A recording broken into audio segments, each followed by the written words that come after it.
grêmios estudantis, União Colegial Estudantil da UBS, né? Me lembro do último congresso da UBS, nós fizemos em Salvador, e quem cedeu a casa para nós foi o Jacques Macalé e o Caetano. Para vocês terem uma ideia. Nada.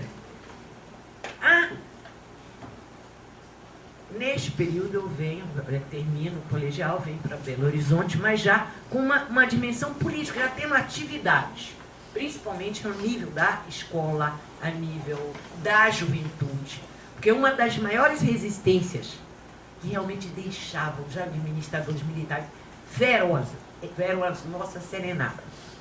Eu não sei se vocês já conhecem, era uma vitrolinha desse tamanho, uma manual que você carregava para todos os lugares. Mas não tinha uma praça que nós não ocupássemos, até eles aparecerem para nos tirar. Ouvindo rock, né? Toda, inclusive a música que naquele momento emergia como um protesto também, tá? Bom, isso eu fui estudar em Belo Horizonte, estudei no colégio universitário, né? Foram, acho, 3 ou 4 experiências no país maravilhosas, que um dia eu conto para vocês que era a vida no colégio universitário, que era boa mesmo, tá? Inclusive academicamente. E nesse período também de repressão, encontro o Newton, na década de ainda 60. Né? Mas os meus irmãos eram ativistas também. Inclusive, meu irmão foi, o Cícero, foi presidente do DCE, foi presidente do DEA da Engenharia, da Federal de Minas, do DCE de Minas. Né? Enfim, para vocês verem que a minha geração, que amanheceu com a cidade ocupada, né? Poucos não foram para a militância. Tá? A gente resistiu e neste momento, né, eu comecei a me simpatizar muito, na época da formatura do ginásio, com o Partido Comunista do Brasil. Tinha um professor de português, professor Loredano, que para muito pouca gente, naquela época, ele colocava a questão do Partido Comunista do Brasil. Mas menor, eles me repeliram, não podia, né? Mas eu militava por aí. Ao longo desse período, nos últimos anos de 60, começo de 70, né, houve algumas passeatas, congressos, essa coisa toda, e eu e Newton já estávamos juntos. É tanto que em 71 a gente se casou oficialmente, no civil, e ele estava sendo procurado, severamente procurado. Né? Terrível, né? Foram situações assim, eu diria, inusitadas. Uma delas eu assisti e indiretamente participei. Eu estava no primeiro ano de engenharia química e estávamos no DEA da engenharia jogando ping-pong. Um jogando ping-pong, outros dama, né? E chegou a polícia para prender o meu irmão Cícero e o Viete, né? Conhecido como Viete. Bom, meu irmão levaram, não teve jeito, tá? Mas o Viete, todo mundo disse que não conhecia, não tinha visto. Viete era o apelido do Newton. Quando ele tirava o óculos, deixava o cabelo bem era, né? Então, era o Viete. E ele estava lá conosco, jogando ping-pong. De óculos, cabelo cortado bem baixinho, mas estava. Depois foi no apartamento. Coincidentemente, ele desceu por um elevador, a polícia chegou pelo outro. Mas em 72, eles, a revelia, condenam Newton como um dos diretores da UNE, acusado de reorganização, né, da UNE, clandestina. Já, nesse período já estavam muito pouco. Era o Onestino, Newton e mais 2 já que restavam na diretoria da UNE. E, bom, diante disso, dessa situação, e aí o cerco apertou violentamente. Em novembro de 1970, em outubro de 71, nós tivemos que fugir. Tá? Fugimos. A fuga durou cerca de uns 6 meses. Moramos no mato, moramos na casa dos meus pais, na casa não, nos arredores da casa dos meus pais, tios, enfim. Circulamos por vários estados do Brasil, né, até que decidimos optar por morar em São Paulo. Moramos em São Paulo quase 11 anos. Depois de apurar com muito cuidado, né, qual era a minha situação em termos de política, né? Se eu estava acusada, se eu tinha sido absolvida, se não tinha. Bom, enfim. Havia acusação, mas nem sequer deram continuidade ao processo. Na verdade, todas as acusações ficaram, eu diria, de molho por um longo tempo. Só foram reativadas em 1984. Tive inserção no CA, no DA, fiz USP, que era meu sonho fazer história. Não precisava ter sido, mas foi lá que eu passei e me inseri. Todo o movimento estudantil, na época, com muito cuidado, em função do neutro Estado clandestino. E todos do período neutro que se entregaram-se à polícia, à justiça, nenhum saiu vivo. Nenhum. Todos foram mortos. Então, nossa opinião foi de que ele não deveria se entregar nunca. Tá? Bom, trabalhei, vivi lá, participei de todos os movimentos. Me lembro que um dos primeiros que me empolgou foi o movimento contra a carestia. Nas passeatas da panela vazia. Né? Eu morava na Zona Leste. Eu morava na Vila Alta. Bem próximo, e era daquela região que saía nas passeatas. Participei também, continuei participando do movimento estudantil, reconstrução do DCE, da USP, da UNE, da reconstrução da UNE. E Newton foi anistiado, principalmente. Aliás, hoje eu me lembrava do MDA, Movimento de Defesa da Amazônia, que eu participei nos anos 70. E também do Comitê da Anistia. Intensamente. Eu tinha um grande interesse a vontade que o Newton realmente fosse anistiado. E não ele só, mas todos. Né? Até pela compreensão de que, ainda que muito, eu diria assim, timidamente, nós temos que começar a entender que quem se dispõe a lutar para melhorar as condições deste país, as condições de vida, educação, saúde, gente, esses são os nossos heróis. Eles são nossos heróis. Quem está preocupado com o mercado, que não existe, é virtual, mas que são bem definidos quem são as pessoas, os proprietários, os grupos econômicos, certo? É que devem ser repelidos. Todos que se engajam na luta para melhorar, né, o país, mas no sentido de melhorar, não para A ou para B, mas para tentar eliminar as diferenças, desigualdades sociais, acabar, né, com as injustiças. Sim, Newton é anistiado, né? O grande sonho, depois de 16 anos, sem ver o Pará, porque o Newton era paraense, nasceu bem nas beiras do Tocantins, lá no Cabelo Negro, bairro de Marabá. Tá? Cabelo Seco. Obrigada. E era o sonho dele voltar. Né? Mas vim para o Pará, numa situação excepcional. Eu veio antes, depois eu vim através de um convênio, da PUC com a Universidade Federal do Pará, enfim. Mas diria para vocês, quando eu falei dos 5 marcos, mas o mais importante para mim, né, anos 80 e 90, militando na luta aqui, luta pela direta, abaixo da ditadura, enfim, tudo, né, pela redemocratização. Mas no dia, exatamente 4 de outubro de 1984, a minha casa foi invadida pela Polícia Federal.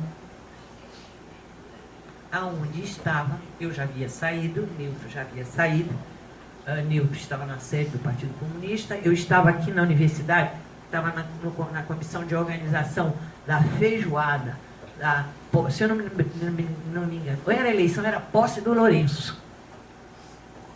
Estava lá no Vadião. Tá? Quando a gente fazia parte do comitê de eleição de reitor. E, se eu não me engano, foi o Romero e a Zuleide que chegaram para mim e disseram: a Polícia Federal está aqui para te prender. E o Newton já foi preso na sede do partido, estava o Marcos Panzera, o Neco, Newton e a Rai, que também morava na minha casa. A Rai. Hoje o Rai. E quem estava na minha casa era a Dona Maria, que morava conosco também. Uma senhora que naquela época tinha os seus quase 60 anos. E a minha filha, Janaína, de 11 anos.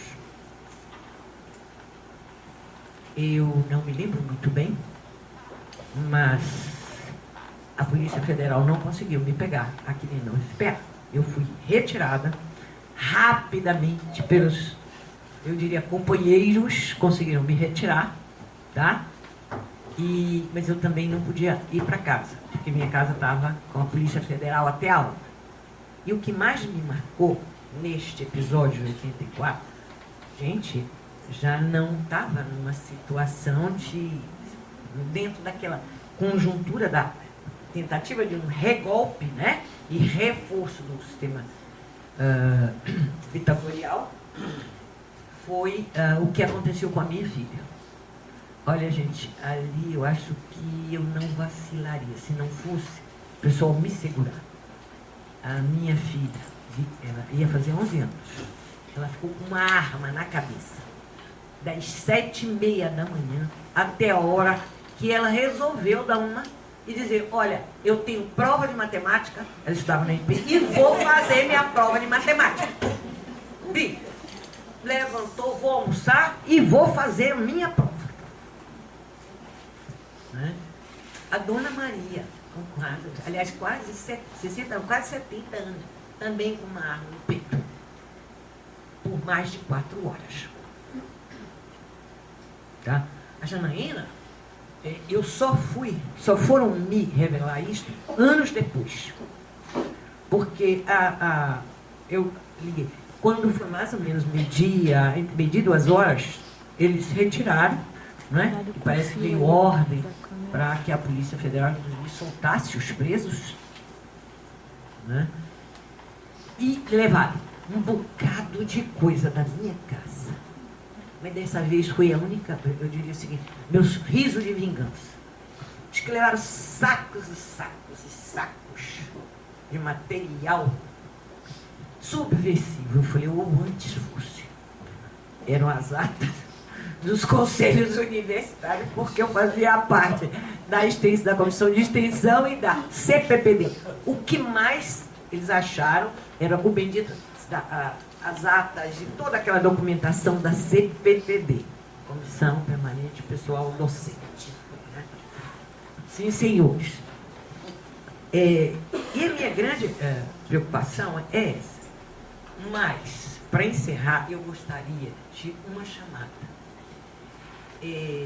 Todos, inclusive o filme, as pessoas que me antecederam, falaram de uma questão que nós temos que tomar consciência, principalmente aqui na universidade, que nós construímos, inclusive, o conhecimento, nós divulgamos. É a forma de tratar o outro de maneira a desqualificá-lo. Como? Tá? Desqualificar trabalhando para que ele fique inteiramente desumanizado. Ou seja, é o esforço que se faz, tá, no processo de desumanização de todos nós. Nós estamos convivendo há 7 meses, tá, fazendo 8 agora, com este processo no dia a dia, seja nos meios de comunicação, seja, certo, nos atos, é um processo permanente, porque exatamente nos desumaniza. E ao lado do processo de desumanização, não é, é o medo a insuflar a todos o medo e a insegurança e o medo. Eu acho que isso nós não podemos aceitar, tá? Eu não sei depois como é que eu vou fazer, mas eu tinha até trazido, eu não sei se vocês conhecem, porque normalmente nós, de acordo com cada período, cada circunstância histórica, nós adotamos uma postura. Eu já tive a postura da agressividade, exigia um momento, né? Mas homens e mulheres, né, eu acho que deveriam um pouco refletir sobre o samba da utopia, que eu não sei se vocês conhecem. Eu acho o seguinte, Violeta.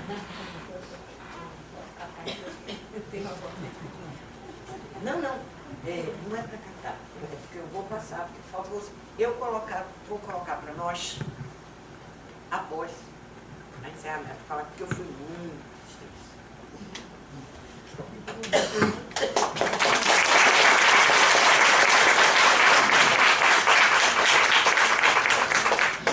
Então, agora passo a palavra para a professora Violeta Loureiro. Encerra a participação das pessoas que vão falar nesta mesa, para depois abrir para... Obrigada. Bom, em primeiro lugar, eu quero agradecer a coordenação do encontro, parabenizar o GPEM por ter conseguido 25 anos de continuidade, isso é uma coisa inacreditável, que merece realmente efusivos parabéns pela essa conquista.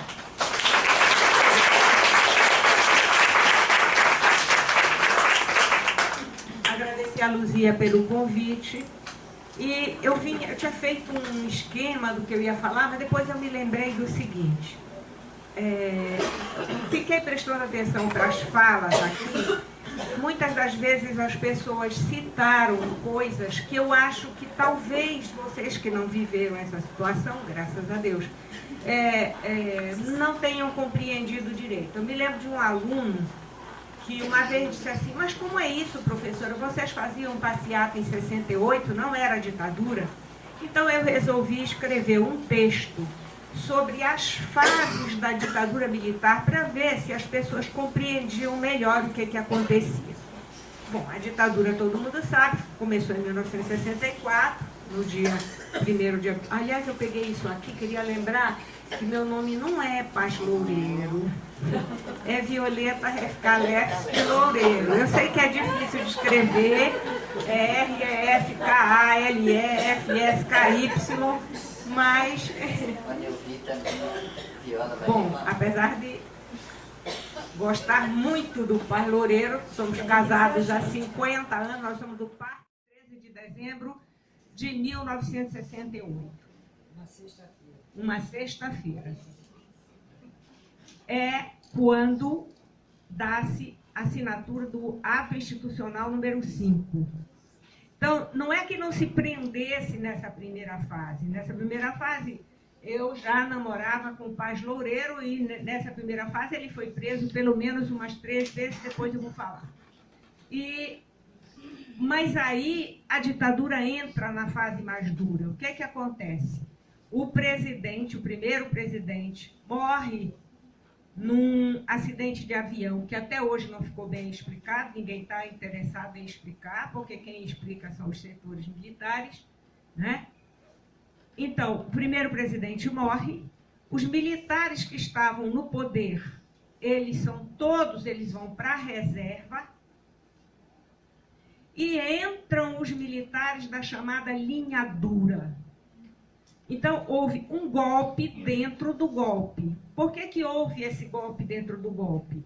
Porque os estudantes estavam na rua, os intelectuais estavam na rua, as militâncias do campo estavam na rua, enfim, havia muitos movimentos e os grupos clandestinos que estavam se formando no campo e na cidade. Na cidade, por exemplo, minha irmã fazia parte, eu nunca tive coragem de pegar em arma, mas a minha irmã fazia parte de um grupo clandestino armado da cidade. Então, os militares da chamada linha dura acharam que estava na hora de dar um basta nisso e passar para uma nova fase. Aí começa a ditadura do seu momento mais cruel. Aí as pessoas desapareciam, as pessoas eram presas sem processo, não tinha registro de nada, entende? Nessa segunda fase, eu me lembro que já nessa segunda fase, numa das vezes que o Paz Loureiro foi preso e levado, algemado, para o Rio de Janeiro, a professora Aurileia Belém, que está aqui, depois ela casou com uma pessoa chamada Antônio Jorge Abelém, que era muito amigo do meu marido, não era meu marido ainda. E ele estava no aeroporto e viu o Paz Loureiro ser embarcado com 2 militares e algemado. Então ele me avisou: Violeta, o Paz Loureiro embarcou no meio da noite com 2 militares e o avião vai para o Rio. Avisa o pessoal, senão ele desaparece. Aí, o que eu ia fazer? Eu, uma menina de 19 anos, e sem um tostão. O Renato Tapajós, que escreveu um relato sobre isso, que se chama Em Câmara Lenta. E aí ele conta essa história. Então, este segundo momento, no meu entendimento, ele vai até 1982. Por que ele vai até 1982? Porque em 1982 o Brasil declara moratória. A inflação era 250% ao ano, o modelo econômico tinha falido, o Brasil corre e se socorre junto ao FMI, os Estados Unidos dão um apoio emergencial e o modelo, no meu entendimento, não sei se vocês concordam ou não, mas para mim a ditadura ali começa a desmoronar, mas não por causa de violação dos direitos humanos, porque as pessoas iam para a rua, faziam passeata. Cansei de ver gente que atravessava a rua para não falar comigo. Não foi por violação dos direitos humanos, isso já foi em 84, 85, já muito longe. O que aconteceu, ela desmoronou porque o modelo econômico faliu. Então, hoje, dá para você entender por que Bolsonaro tem todo esse apoio. Ele tem esse apoio porque a população brasileira, ela morre de saudade da escravidão, ela gosta de desigualdade social, ela precisa ter classe subalterna para ela pisar, e é por isso.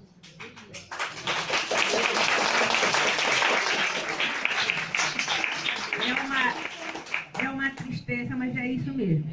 E aí, um aluno meu um dia me perguntou: mas, professora, como é que vocês aguentaram a ditadura? Eu disse: olha, eu acho que nós aguentamos por 3 razões. Em primeiro lugar, por causa dos nossos princípios. Todos nós tínhamos princípios muito firmes, uma firme intenção de melhorar o país. Isso a gente levava a noite discutindo, tomando café, não tinha dinheiro para birita, não existia droga, era só café e muita discussão, todo mundo querendo salvar o país. Então, e a gente via também, era uma fase dos filmes. A gente via aqueles filmes da Nouvelle Vague e a gente não entendia nada. Aí a gente saía correndo, lia um jornal para ver o que... Aí tinha uma coluna que traduzia o cahier de cinema, o caderno do cinema. Aí a gente lia aquilo para saber se o filme era bom ou ruim, não era, Luzia? Se o filme era bom ou ruim, porque a gente não sabia. A gente não tinha maturidade para entender, né? Aí a gente dizia, ah, não, mas o diretor é genial. A gente não tinha entendido nada, mas o diretor era genial. Então, era uma juventude que lia muito. Que ótimo, vamos casar. Procura o Cléo Bernardo. Cléo Bernardo era de esquerda, tinha sido deputado, e eu procurei o Cléo Bernardo. Cléo, me ajuda, o pai Loureiro disse para eu te procurar. E o Cléo conseguiu uma autorização para ele sair da prisão e casar, né? Muito bem, só não podia juntar muita gente, disse lá o comandante, não pode ter muita gente, tem que ser bem simples, e na verdade ele não tinha dinheiro nenhum mesmo, e foi num altar lateral, assim, da Basílica de Nazaré, e o padre era pão duro que só, ele acendeu só 2 lâmpadazinhas, e o pai Loureiro estava magro, tinha saído da prisão, estava magro, magro, magro, e no meio da cerimônia ele disse assim, eu vou desmaiar. Aí eu disse, respira fundo. Aí ele fazia assim.